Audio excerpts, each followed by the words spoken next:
Chase Dietz comes out firing with his new deal in Central Pennsylvania. The Hunt the Front roster grows yet again, and we'll talk about a curious pairing that could be a serious dark horse this season in dirt late model racing. Let's go.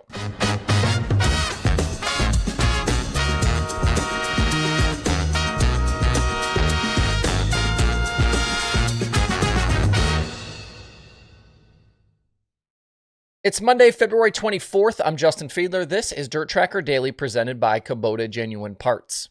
If you own or operate Kubota equipment, enhance your machine with their heavy-duty tracks, designed for maximum durability and gripping power. Whether you run a track loader, compact excavator, Kubota tracks are a high-performance alternative. Did you know that their tracks are 50% more durable than standard aftermarket tracks?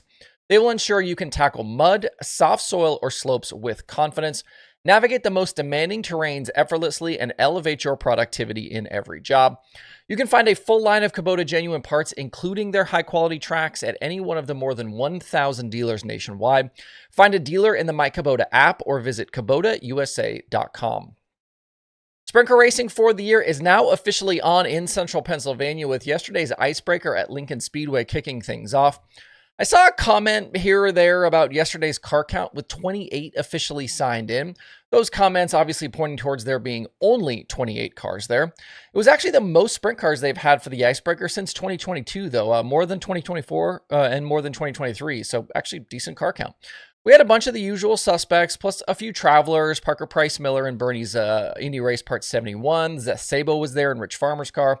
It was also the first appearance of the year for Brent Marks before he begins his high-limit season, and Anthony Macri was in attendance in between trips to Volusia with the World of Outlaws. He's going to be back with the Outlaws this coming weekend for those Bike Week shows down south.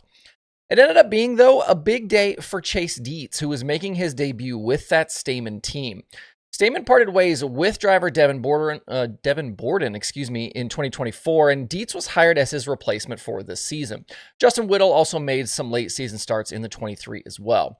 The team grabbed crew chief Tommy Carl from the Zemco squad to pair with Chase Dietz, with that long-running car now appearing to be gone, with the Zemaitis family selling their business and pulling back.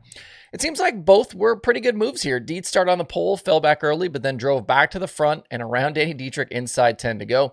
He earned win number 1 on the season and his 11th career victory at Lincoln. Dietrich finished second with defending track champion Troy Wagaman Jr. third. He went 7th to 3rd in the Hefner car. Marks ended up 4th with Aaron Bollinger hard charging from 15th to 5th.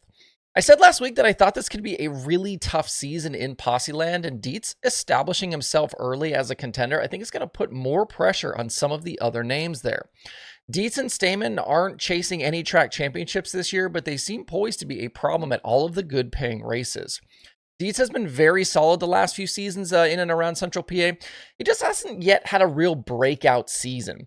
You wonder if he can jump up and have maybe a double-digit win season like we've seen in the past from a Dietrich or a Macri or a Raymer. I was a bit surprised that Macri didn't run a little bit better in yesterday's feature. He finished 10th on the day. Things started well at Dirt Car Nationals for Macri. He had a top 10 on the first night there, but then it didn't really get better. They kind of trailed off as Dirt Car Nationals went. I'm sure it won't be long, though, before Joe Mooney has that thing tuned up and Macri is knocking off race wins. David Gravel was the only driver with more 410 sprint car wins than Macri did last season. If you're a 410 sprint car fans, things will really start to ramp up now for 2025. The Icebreaker kind of kicks things off and then it just slowly builds in from there. Later this week, we've got 3 nights for the Elite Outlaw Series in Texas. Lincoln is back in action this coming Saturday. And the Outlaws return to Volusia, like I just said, for Bike Week. They race Sunday and Monday down there. Jumping back to last week, the last Thursday, actually, to be specific, I ran through the list of Hunt the Front Super Dirt Series full-timers that they'll have on tour this year. Things were sitting at 11 teams. That list included Cade Lowdy, Mario Gresham, Zach Mitchell, Dillard Hatchett, Oakley Johns, Peyton Freeman, Corey Hedgecock, Josh Putnam, Luke Morey, Christian Hanger, and Joseph Joyner. All of those guys on that list. Since then, though, and I said on that show that they were going to add more, they've also added Sam Seawright and Michael Page. Those two will run as teammates after Page was Seawright's crew chief on tour a season ago, while also racing part-time himself. Seawright, the highest finishing championship driver who's actually going to be back this year from 2024. He finished 3rd behind Brandon Overton and Ashton Winger, but both of those guys are national tour drivers this season. I think Seawright joins, Mitchell, Hedgecock, Freeman, Joyner. Probably those are the groups of the guys right now, or the group of guys that have a real shot at that $50,000 title with Hunt the Front. There are a handful of other drivers here rumored to be joining this series as well, so look for more announcements here in the coming days. My prediction of 15 or more full-timers very much in play here for Hunt the Front. Another addition we know about for the Hunt the Front series because of a team announcement yesterday is Ross Bales. He's joining up with AK Race Cars and Austin Kirkpatrick to take on the full schedule this year. We saw this pairing debut together during the Wild West Shootout at Vado Speedway Parka back in January, and they showed some speed through the week. They started up front in that Friday show before suffering some misfortune. They finished top 10 on that final Saturday night. And they started up front at Screven as well during Winter Freeze, but had some bad luck, got caught up in some crashes, things like that. Kirkpatrick is a guy we've really only seen make a handful of starts each season here lately as a driver, but if you've watched his YouTube channel at all, you know he's not afraid to experiment and draw outside the lines. I've spotlighted quite a few examples of guys kind of building their own dirt late model chassis these days, and AK is another in this vein. His video from a while back on his straight axle car that got banned is now approaching 600,000 views. If you haven't watched that, I would definitely recommend checking it out. He built a dirt late model with some unique suspension pieces that ended up getting banned by the big tours right as he was starting to kind of have some success with it. He also did a video late last year about taking his dirt late model to Anderson Speedway, where the Southern All-Stars did a pavement race. Yes, a dirt late model at a pavement race. He shares some interesting data acquisition stuff in that one. I like that he's not afraid to try some different approaches, and in a world where so much in late model racing is a secret, he's actually not afraid to share. I'm looking forward to see what he and Bales can do this year together. Bales has won with both national tours. He's got a bunch of regional victories around the Southeast. I think these guys could be a dark horse pick with Hunt the Front, and I wouldn't be surprised to see them win some races.